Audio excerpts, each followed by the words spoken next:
What's going on, guys? Today we have the Infinity Gauntlet 3D printed. This was printed at 1.5 layer heights, and it is comprised of 3 different pieces: the base, the wrist part of the gauntlet, and then the hand part. And for the most part, this print was okay. It had some flaws, like underneath of the overhangs on several places, but we can fix those later.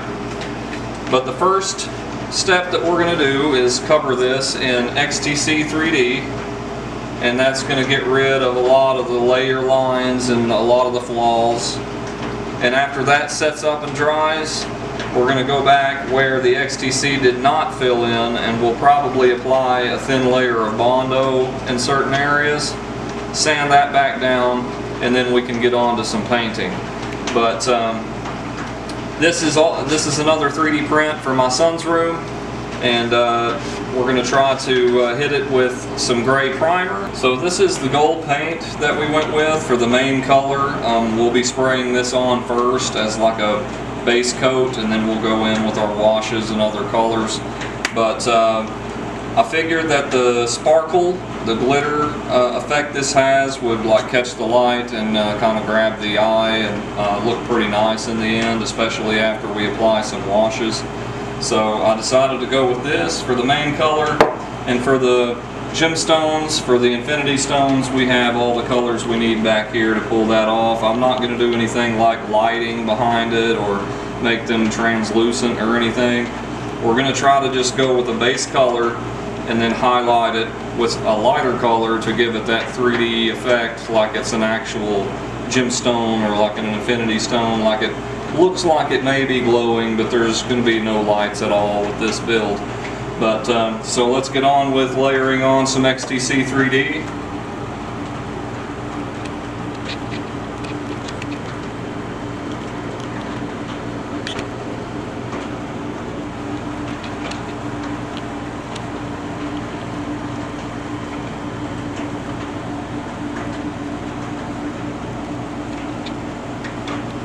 Alright guys, so with XTC 3D, basically you're mixing 2 parts of A into 1 part of B, and you have to be pretty accurate for it to set up as hard as what you're going to want for sanding and such. So if you're mixing a large amount in a cup like this, it can have an exothermic reaction and like harden very quickly, and there's like a little bit of smoke involved and all that. So be in a well ventilated area. And if you're mixing it in a cup, if you dump it out into a larger, flatter pan like this, your work time will be longer. It won't set up near as fast as being all together in one big, like, massive blob. So we're going to mix it in the cup, and as soon as we're done like vigorously mixing it for about a minute or so, we're going to dump it into our tray, kind of spread it around. We're going to actually apply it to the print with some of these foam brushes here. We have medium-sized ones and small ones here. I actually yanked this off of one of the larger ones that I didn't need so I could use it for a mixing stick. So we're going to do 2 parts of A and 1 part of B here and see how that does for us. And I'm not going to do this in huge batches. I'm just going to do a little bit at a time. Let's let this run down here. Now, a little bit of this stuff goes quite a long way, so that's probably about good for now, and if that's not enough, we can always do another little bit of it. So, and then you put 1 part of this in by mass or like by weight. So that looks about right to me. I'm going to mix this together really well.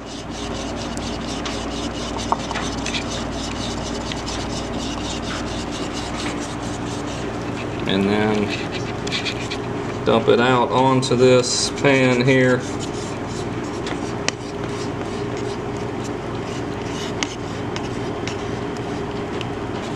You might want to wear gloves for this, guys, so don't do as I do as I say. Once again, that's becoming a theme, isn't it?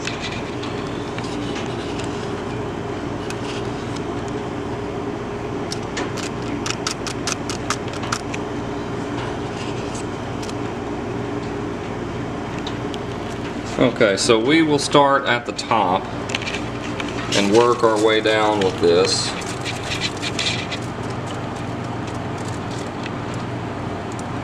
Because this stuff is not super thick, but it's thick enough to hide some of the lines, the layer lines. I will point out, you might want to be careful because it can fill in some of the details, like these little areas and like details around the stones or little tiny details. You might want to brush the bulk of the material out of those areas if you want to still see it when it's painted. Just a little tip. We've got this setting on some cardboard so that it doesn't ruin the table it's on. I'm not going to put this on super thick, I'm just wanting to get a good coating on it here.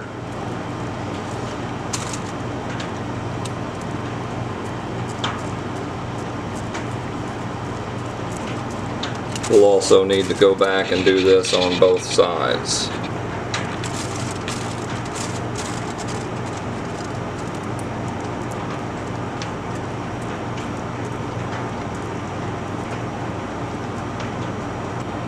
And as you're manipulating this material, you can definitely tell when it begins to set up, it begins to get a little thicker. So you don't have a lot of time to work with this XTC 3D stuff here. So okay, so we got the front side of the fingers here, and I'm about to run out of material, so I'm gonna have to mix up some more.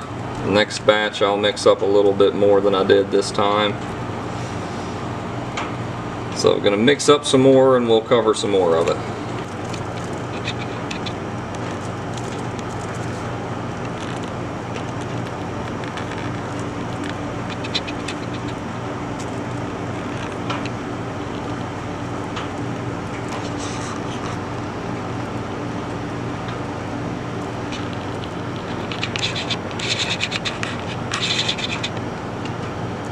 Yeah, you really want to watch for pooling.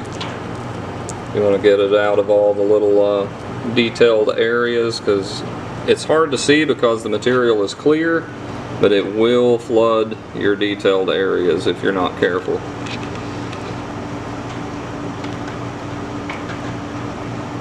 I had an issue with that with my Hylian shield, but I was using a different kind of epoxy surface treatment on that one. It filled in some details, and then basically I just had to take a Dremel and redefine those areas.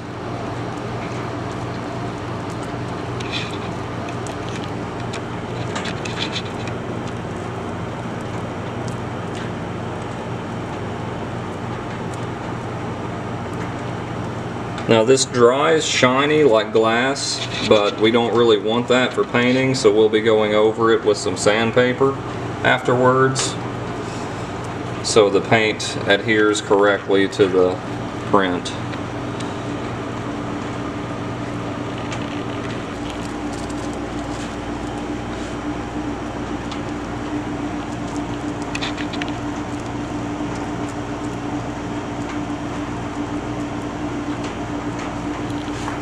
If you guys hear any like tapping or dripping sounds, it is raining outside. I'm in a metal garage, so that would be what that is.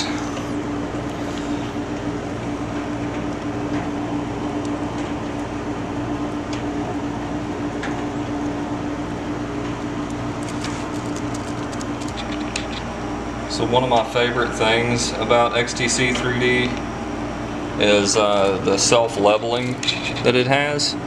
You don't have to worry a whole lot about it looking like wavy or gloopy or anything like that. It tends to kind of level itself out to a flat surface.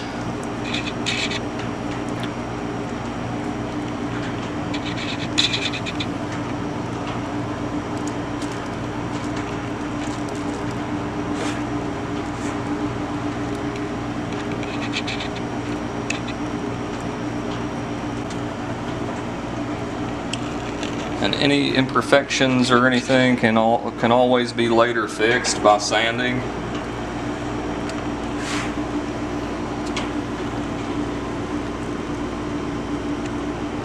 And really tiny places like this, you can take like a bobby pin or a needle and clear those out while the XTC is still wet, and take care of that before it sets up.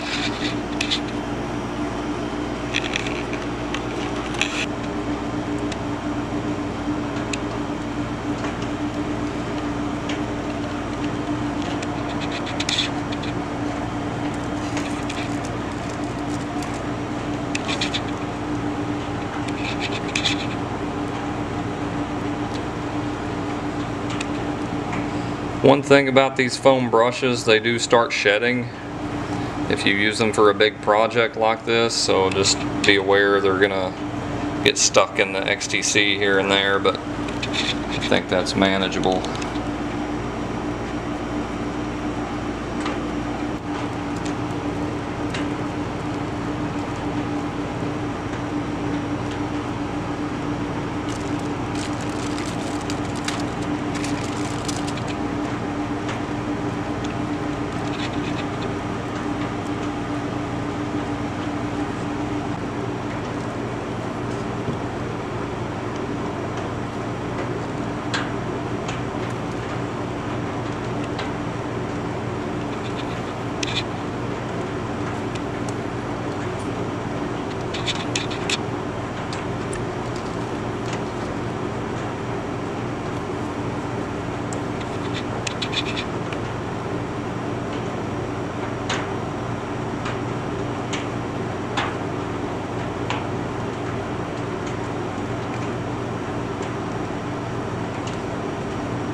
It's pretty easy to tell where you haven't covered it already because it's a much duller finish than it is when you have covered it.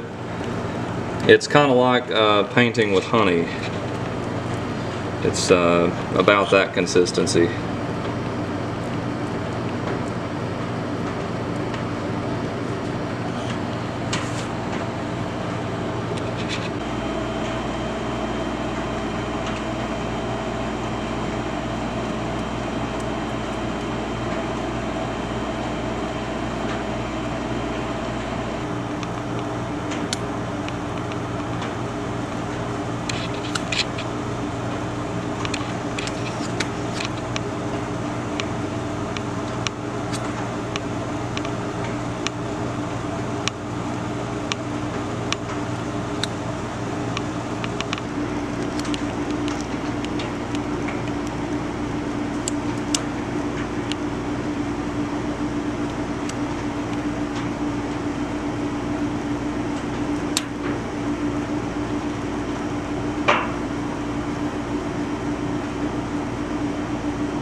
Alright guys, so this entire print is coated in a healthy coating of XTC 3D, and for the most part it looks like it's going to cover up most of the lines that we had.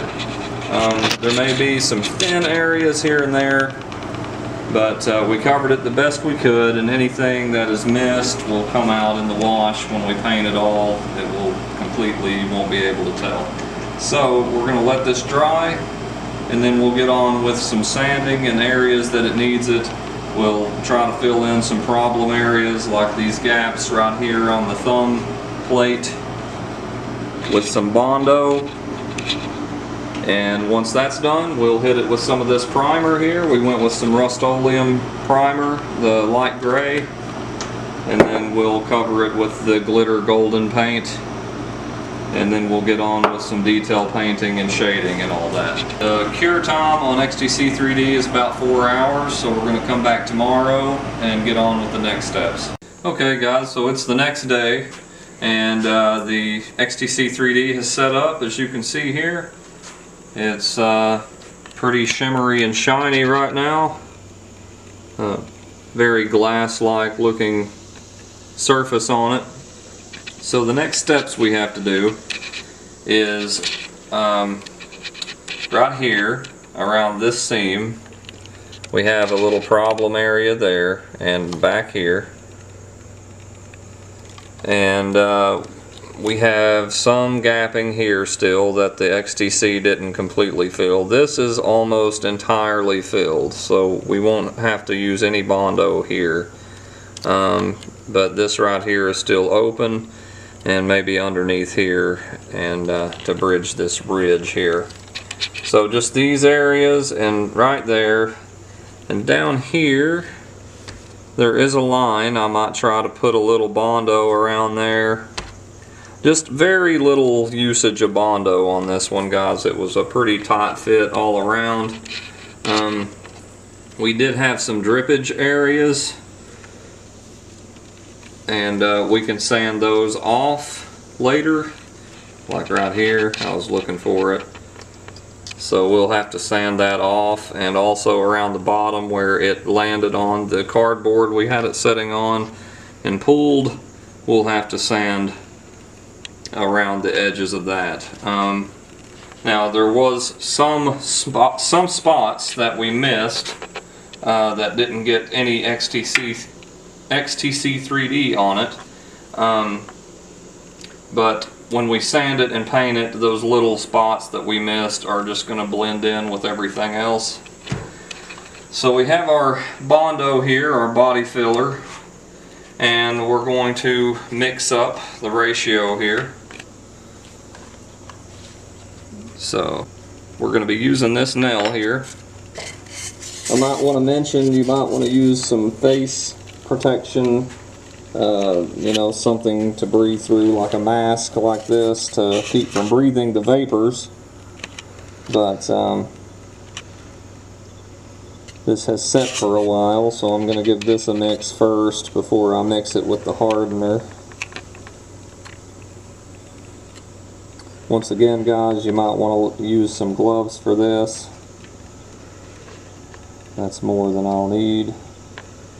Might as well get that off of the can there. Okay. And then we'll mix in some hardener. We don't need it super hard though, so.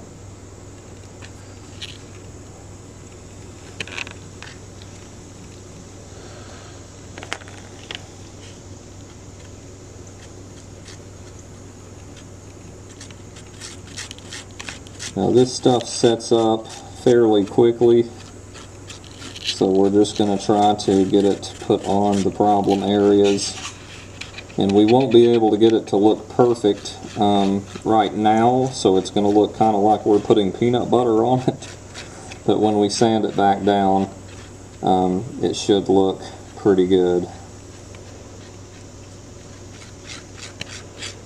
Okay. So we'll try to fill this gap here, and we'll put a little extra on it so that when it dries, we can sand it back like I was explaining. Okay, and then over here I'll put some.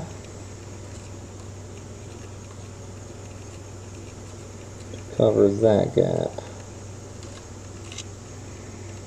And try to smooth that down a little.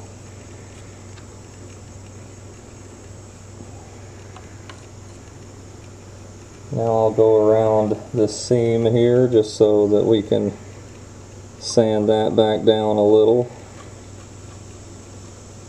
Smooth it over. And we might as well apply some underneath of this stone here because it had a hole where the overhang was.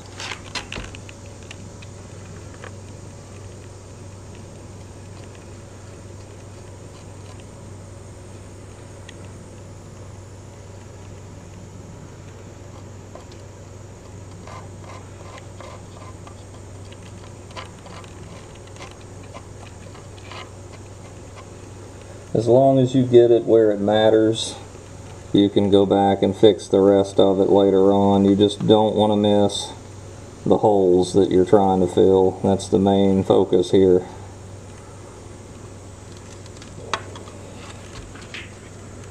Okay, all the way around here is filled in. I'm not going to use any there. I'll use some on this back side.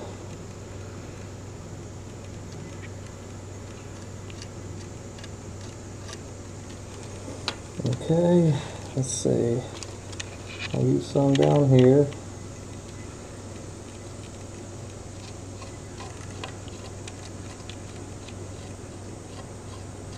Now this stuff is way easier to sand than what the plastic would be by itself, so it's kind of easy to sand back off. I've messed with this stuff on the Fierce Deity sword build from Majora's Mask. And it turned out pretty sweet. If you guys haven't saw that video, it's on the channel somewhere. This stuff is thickening up on me. And it's a good thing because that is about the last spot I can see that needs help. Alright, so let's let all that dry. We'll come back in and we'll sand it back. And then we'll get into the fun part with the painting. Okay, so the Bondo has set, and we're going to take some 80 grit sandpaper and just get in there with this little corner and try to get some definition back from some places that it covered, and make sure to leave alone the places that we want it to be filling in. So let's see how this is going to take the sandpaper. You can see it don't take much to start removing a lot of that dust. Now if you're power sanding this stuff or really getting this mixed into the air, you're going to want to wear a mask.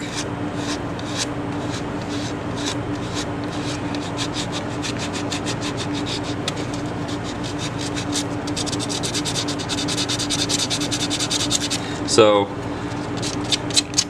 all this is going to need sanded also, just a light hand sand just to rough it up so that when we prime it, it will stick to it better. So it doesn't matter if I'm overshooting this and sanding this also, but we don't want to go too crazy.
So we're looking pretty good over here.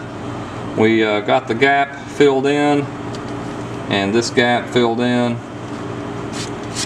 We're just trying to make it even enough that when we paint it, you won't be able to see the blobby sections of the Bondo. So we still got a little bit of work to do here, and I'll come back to you guys when we have it all sanded down. Alright guys, so I pretty much got it sanded down where I want it. This gap is gone, and this one over here is gone. Those were the main concerns. And then we smoothed over some of the difference of the level difference between the two here. This needed repaired, and I just kept sanding until nothing was left, until the low points. And down here it filled up some gaps that were left, and around here. So now we're going to go over the entire thing, lightly sanding it just to scruff up the outside surface so that we can hit it with some primer. So we'll take the same sandpaper, and we're just going to run over the whole thing lightly until it's just kind of dulled the finish a bit, and then we'll hit it with some primer. This should go pretty quick.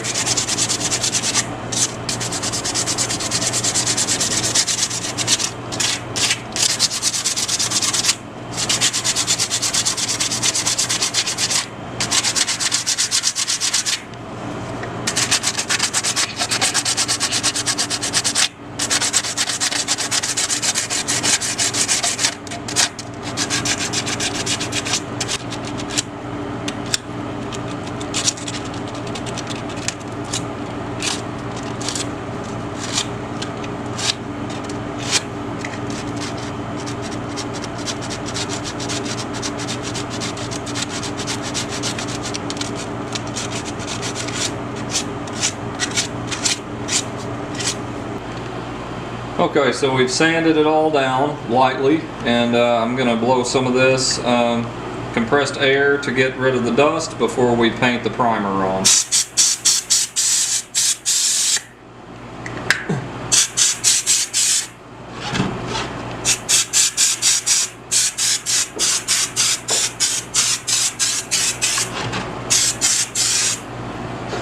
Alright, let's get to painting. Alright, here we go with the first coat.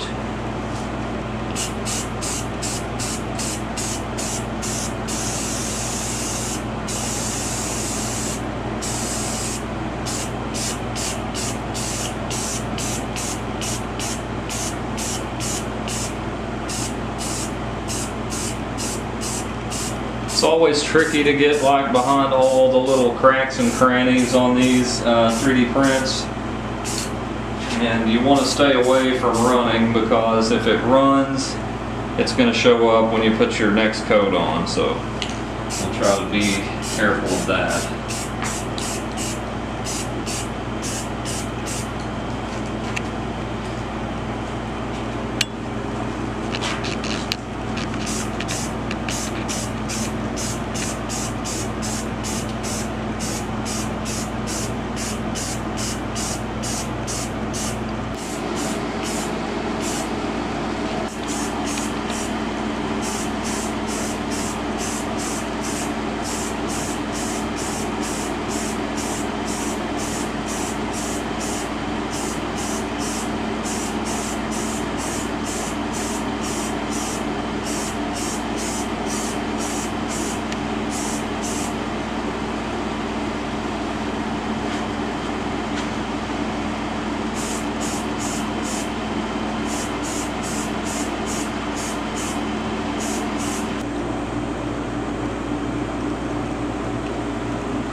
Alright guys, so this is the first heavy coat of primer. I'm going to inspect it after it dries, and we'll see if it needs a second coat. Okay guys, so we hit this Gauntlet with a second coat of the primer, and it's looking really good. I tried to make sure to not miss any area, but right now I'm going to put on the gold layer. And this paint is basically it's a clear paint with gold glitter in it. I did a test piece, So I'm not 100% sure if this is going to work, but we're going to hit it with one coat, see how it looks. It's undoubtedly going to take more than one coat. So if it's going to be too big of an issue or require too many coats, we're just going to have to get another gold paint for the base color here. So let's go ahead and paint it with the first layer of the gold glitter paint. Alright, so we're going to focus on the gauntlet itself and not the base, because the base doesn't need to be gold. It's going to be like a darkish color, and then I'm going to go back and paint the letters on the logo. But we're just going to paint the gauntlet itself right now with this. So let's see how it looks here.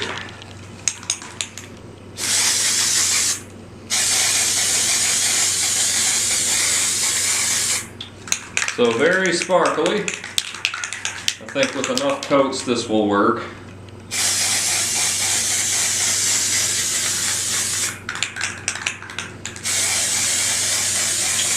There's a lot of direct spray that you have to do with this, and I don't want to cause any runs. So what I'm going to do is just kind of hit it lightly like you see there all the way around, and do it in multiple coats to keep from any running happening.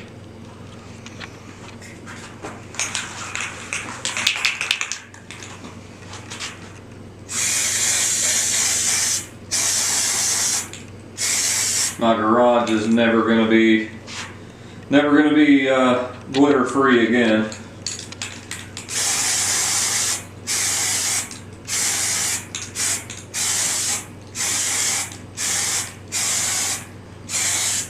I can literally see it like falling out of the air.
So far I'm seeing that it takes a lot of the material, a lot of the paint to cover.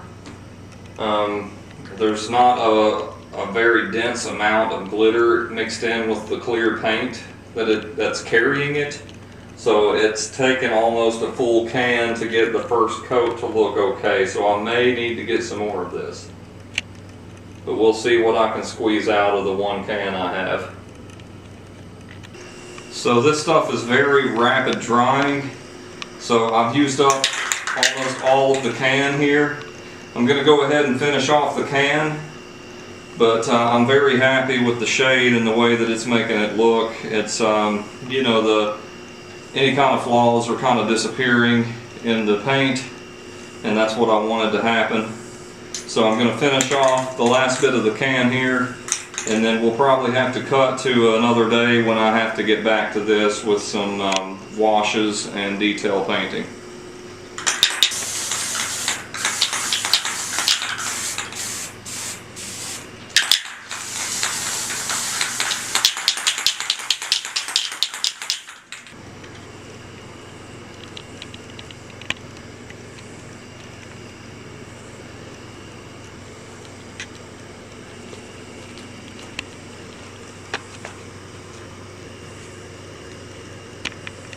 Alright guys, so we got our gauntlet covered in the, what's it called again, the glitter gold paint.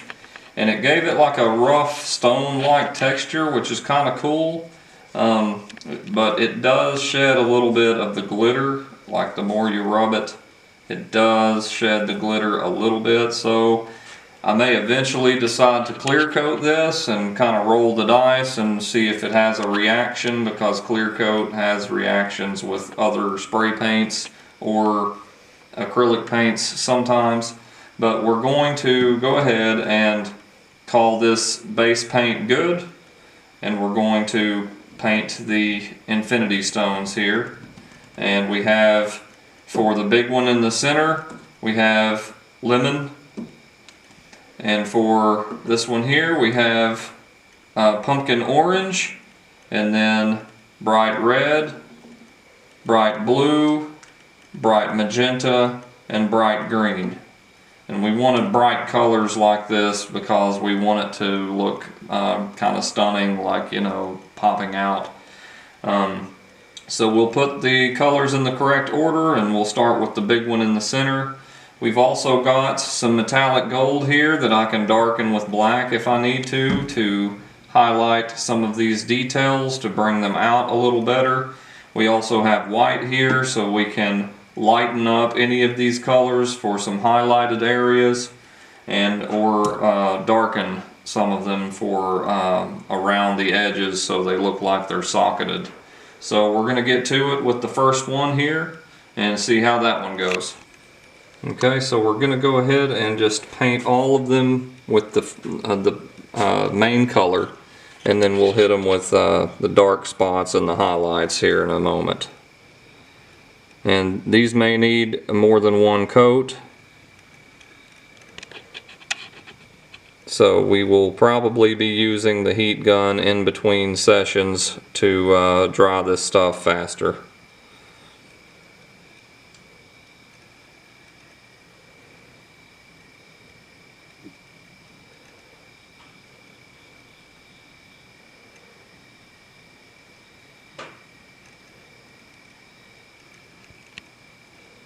I like to go around the edges, you know, and make sure that there's no overspill or anything.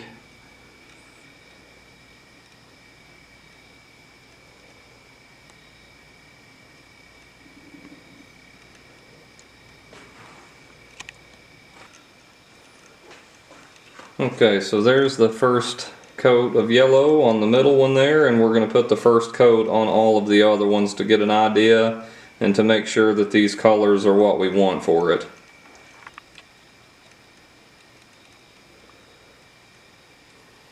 These knuckle stones up here protrude a little more, so they're a little easier to profile and to keep from overspilling the paint on the actual gauntlet.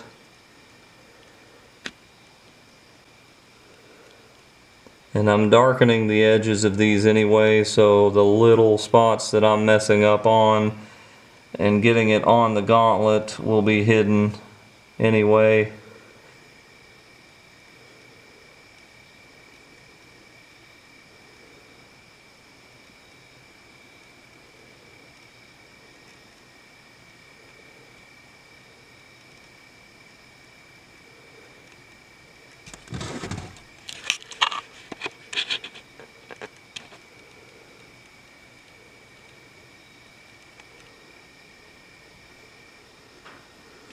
Okay, I got out of whack a little on that one, but there's the first coat for the red.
Okay, there's the first coat on all the stones.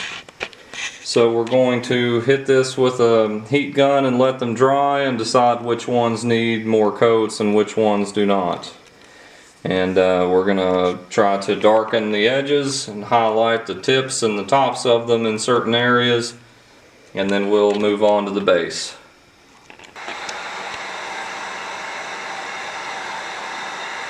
Remember never to get your 3D prints too hot because they will just begin to melt. Bad day. Okay, so after drying they've dulled down quite a bit, and this is what we're going to have to try to fix with the highlights and the darkening of the edges. So we're going to go ahead and give them all a second coat just to make sure that they are completely coated, and then we're going to start highlighting and darkening around and adding the shadow.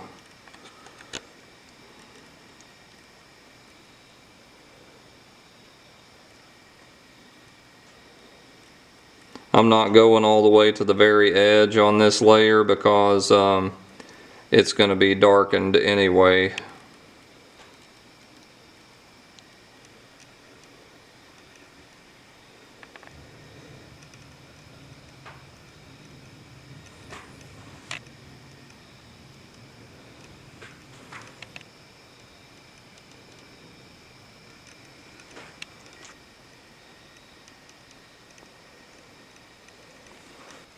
Okay, we got 2 coats on all the stones, so let's let that dry and then we'll try to highlight and shadow them.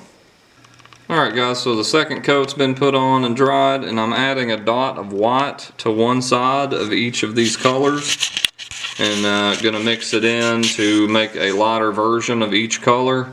That's going to be our highlights, and then I'll add a dot of black to each side and mix that in until it looks you know, satisfactory, and then those will be used for the shadow around each stone. So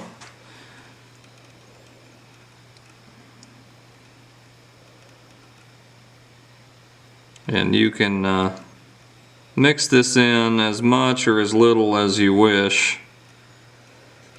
I'm making kind of a mess out of it right now, but you don't have to mix the entire puddle. You just mix it in sections when you're doing highlights. You don't have to have a lot, just like one brush full is going to be enough.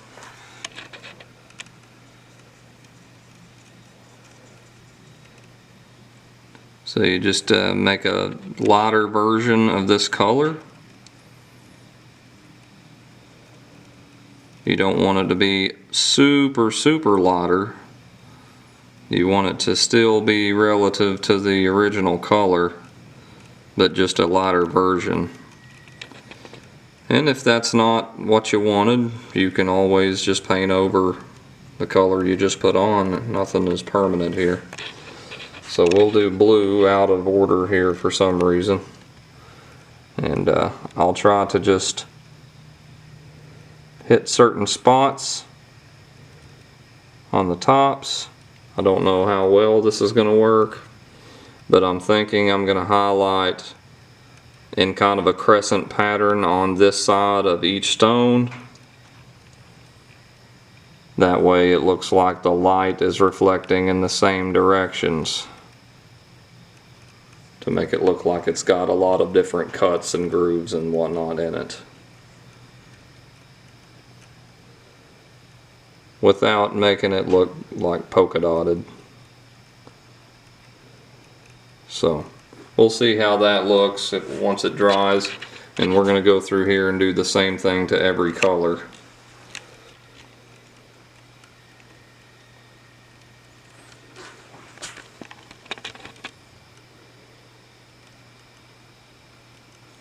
So in the case of the yellow, we're going to need a little bit lighter. So you can kind of pull some of this over in a different pile and then add more white to it to get the job done if you need to make it lighter, because yellow is a super light color to begin with.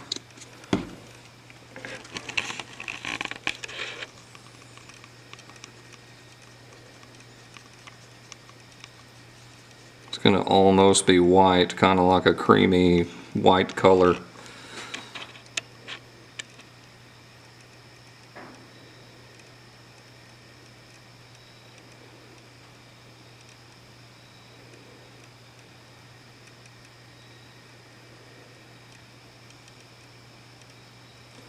So this is going to come off as looking a little bit like comic bookish or like cartoonish because of the style of highlighting I'm doing here, but I think it's going to work for it pretty well.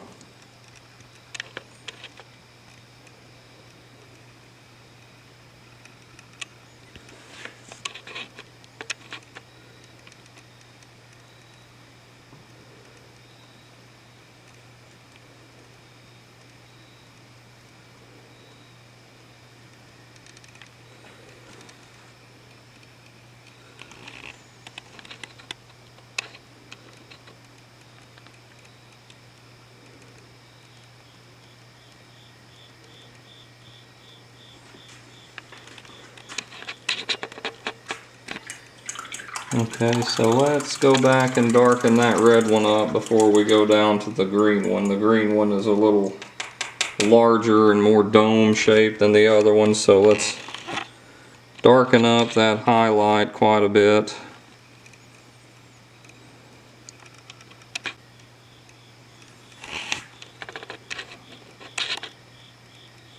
Okay, that's more like it. We'll kind of just blot out the other highlights there.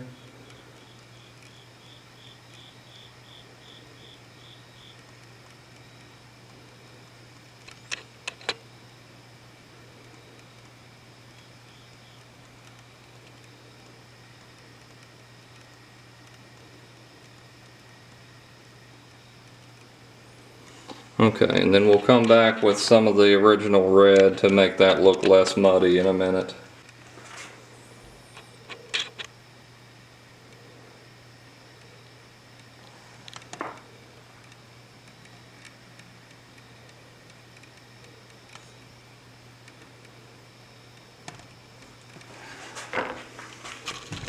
We just kind of want it to look like the light's catching all the little curves and things on the stones from like this side, just to give it some depth.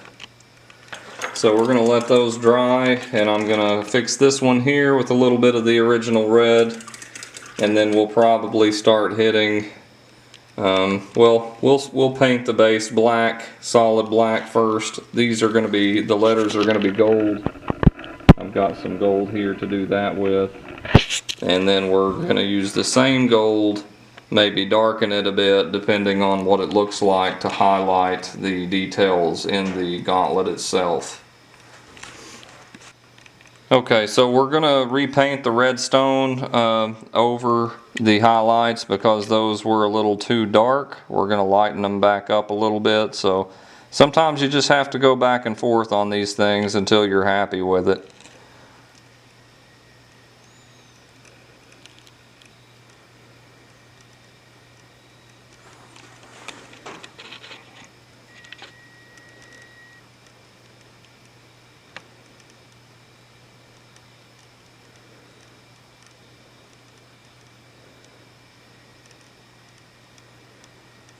Okay, I think we can live with that.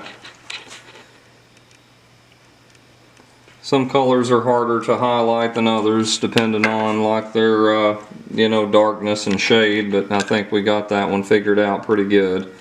So now I'm going to do the opposite. I'm going to make a darker version of the color, and I'm just going to put a dark ring around each one to represent the shadow that they're set into the gauntlet to make it more convincing. So let's get down to business. Now, okay, I'll put a dot on this side. This is a more controllable bottle, so we'll just do like a dot on each one or two.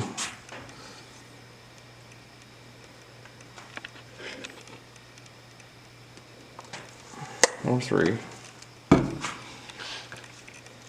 Alright, so this one is going to be a little more challenging because we don't want to darken it all the way to close to black. We just want it to be noticeably darker around the edges.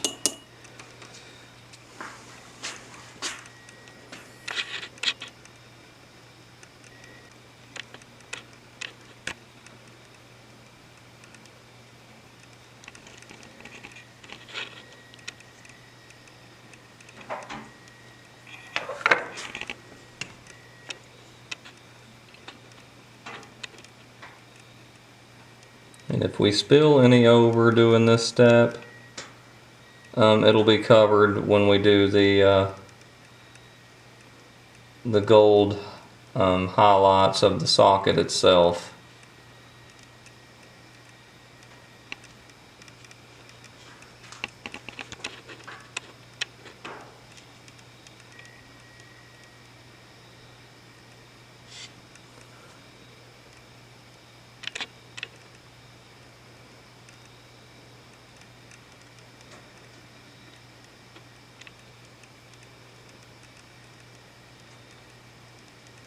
Okay, so that's kind of what we're going for there. It makes it look like it's setting in an indentation.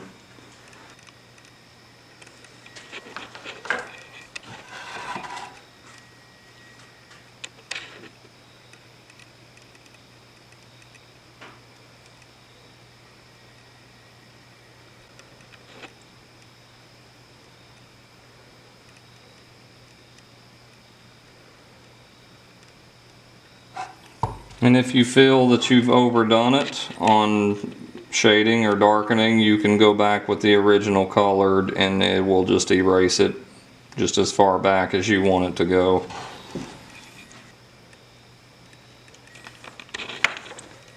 And a lot of colors, when you darken them this way, they like to turn shades of brown. And you won't think that it looks good until you begin using it, and then you're like, oh, okay, yeah, that works. So just never judge it until you actually start putting it on or comparing it to the original color.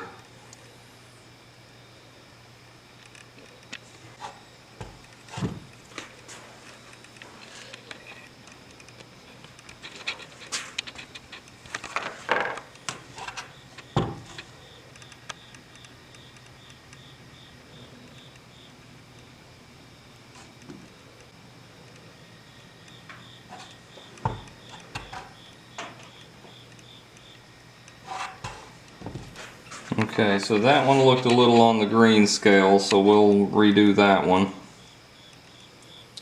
Try to get a better color out of that.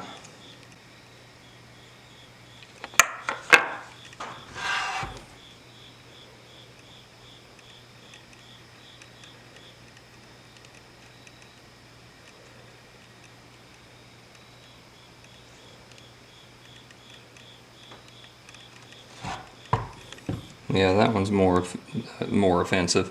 Less offensive.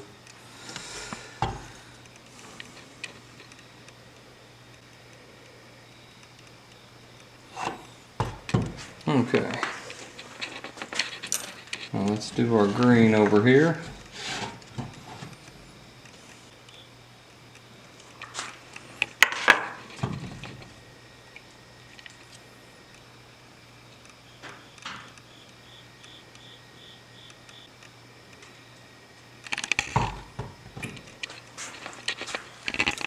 Okay, so now we're going to do some touch-ups here and go back to our original colors and knock down some of those shadows that got a little crazy there.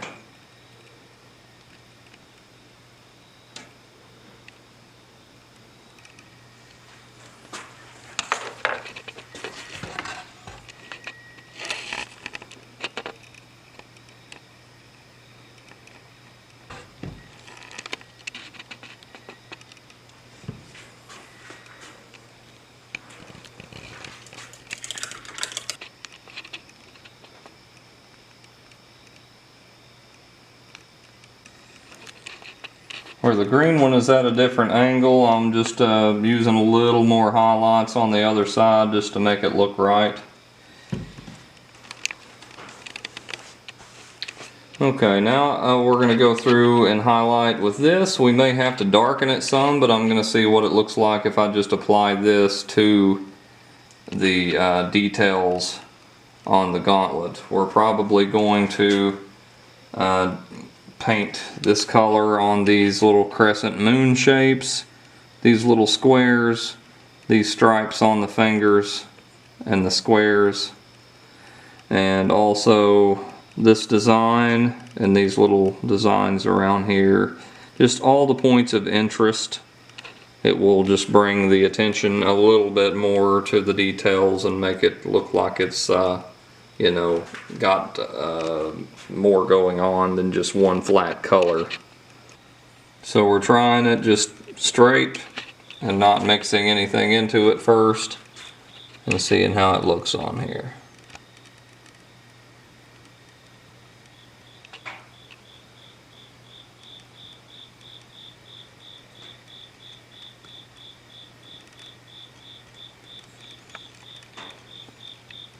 So it's hard to tell with just a small little area like that. Let me see here.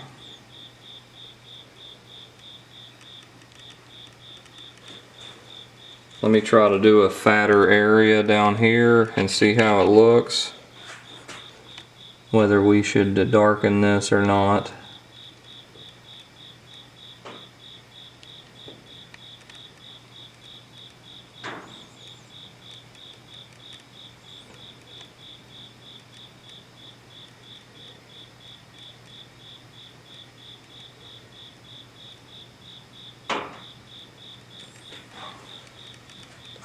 Okay, I think I'm going to leave it the same, the way it is, because if it was darkened it would look a little funny, and if it was lightened it would be too similar to the original color.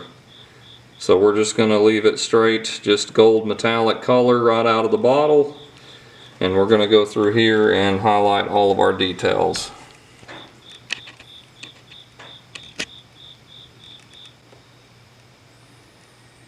And a lot of this is pretty simple because the print does the work for you, and the risen parts are the parts that you highlight. So it's pretty simple.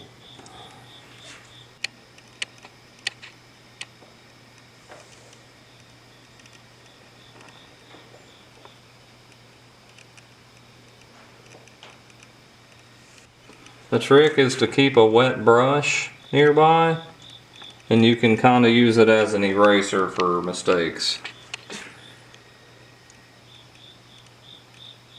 And it rubs the fresh paint away if you overspill it onto something that you didn't mean to.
So I'm loading the brush up pretty heavy because this sparkly paint here kind of soaks it up quickly. And I'm just kind of moving the bead across the surface until I need to reload it.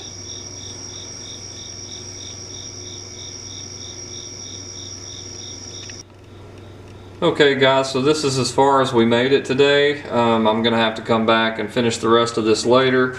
This golden detailing and kind of like you know, like pencil lining, I guess you would call it, is pretty time consuming. I tried to load the brush pretty heavy and get a nice thick coat of that gold on there. I think the gold rings around all of the stones really made them pop even that much more. So we're going to basically do this to the entire thing. We've still got our base to paint black and then our lettering to paint gold to match the lines on the gauntlet. And I'm not sure if we're going to do any kind of shadowing or washes on this because it may affect the glitter shine and dull it down, so I might just end it after we do all of these darker gold highlights. But we'll be back again when I get some time here, and we'll finish the rest of the gauntlet.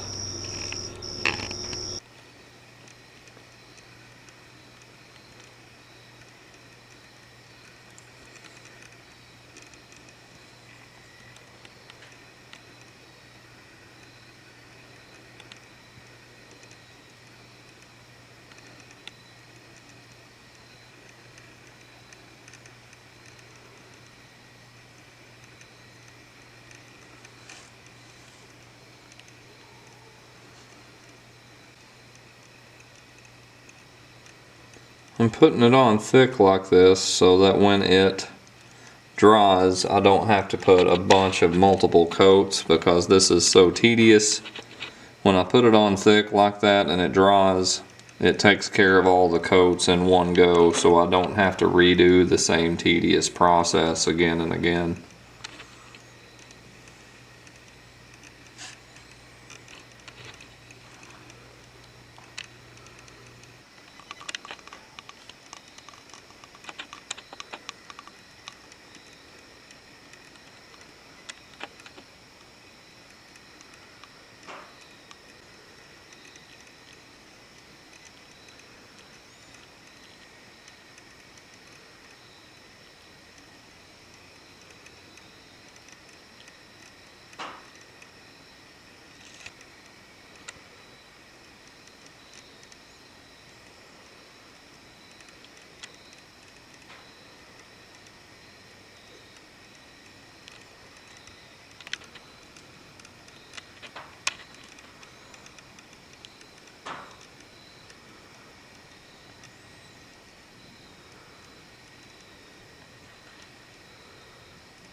key to making the details pop like this is just to hit the tops of the risen areas and not to let them touch each other. Like, don't bridge the gap with blobs of paint or anything, and it really makes it pop.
Alright guys, so the gauntlet is finished.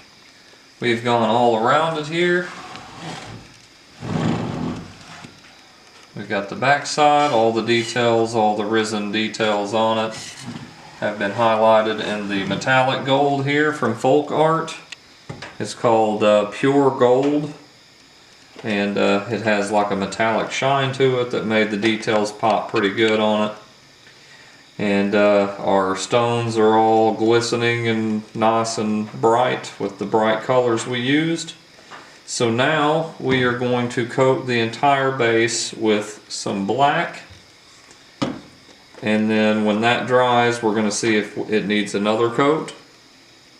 If it does, we'll coat it again, and then to finish it off we're going to hit these letters here, Avengers Infinity War, with some more of the pure gold to tie it all together.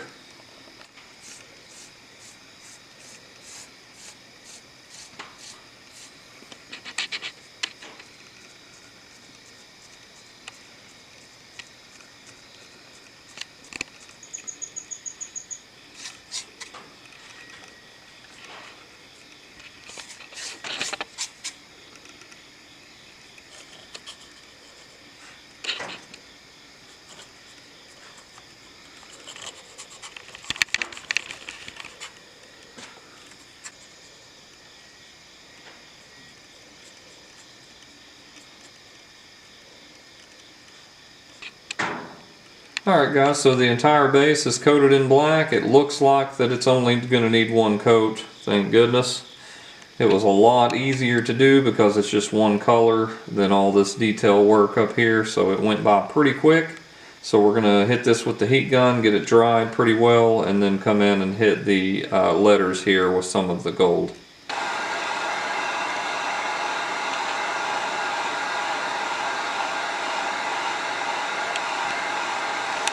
Alright guys, so the black paint has dried. It only took one coat. Some of the glitter from the gold paint under it kind of surfaced here and there, but it's not too bad. It kind of looks cool.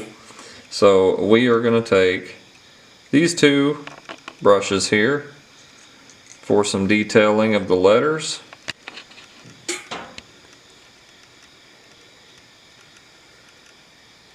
So we are just painting the tops.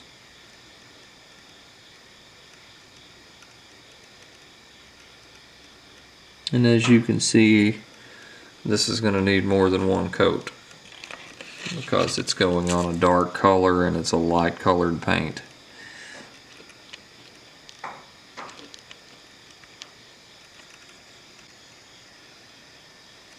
And the cool part about this is if we mess up at all on any of this, we can go back with black, just fix it very quickly.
Putting the second coat onto the letters here, and then we'll go through and doctor up some mess ups with some black.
Alright guys, so that's a wrap. It's a very big 3D print. It's for some reason it looks even bigger after it's been painted, but we were able to get a decent coverage on the letters there, and it matches up well with the Gauntlet. But I really appreciate you guys watching and all the new subscribers that the channel has received. I appreciate all of your all support.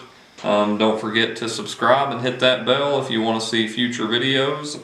I'm going to be doing a lot more 3D prints, a lot more blacksmithing and other things coming to the channel soon. So thanks for watching, and I'll catch you guys next time.